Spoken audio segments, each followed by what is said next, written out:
আমার বয়স 19। আমি আর ছোটও না, আবার পুরো বড় হয়ে উঠিনি।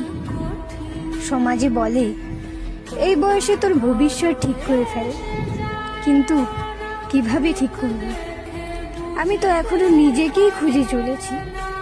কখনো মনে হয় আমি সব কিছু পারবো, আবার কখনো একেবারে হারিয়ে যাই নিজের ভিতরে। লোকে বলে তুই সারাদিন ফোন নিয়ে পড়ে থাকিস, কিন্তু কেউ বোঝে না মাঝে মাঝে আমি একটু পালাতে চাই চারপাশ থেকে। সবাই বলে চাকরি কর, দায়িত্ব নেই, কিন্তু কেউ শেখায়নি কিভাবে নিঃসন্দেহে স্বপ্ন দেখতে হয়।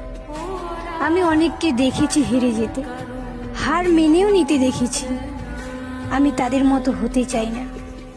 আমি চেষ্টা করতে চাই, ভুল করলেও করব, আর কিছু একটা হতে চাই। মানুষ হাসলেও আমি দাঁড়িয়ে থাকব, কারণ এটা আমার গল্প, আর আমি মাত্র 19। এই পৃথিবী এখনো আমার সেরা রূপটি দেখেনি।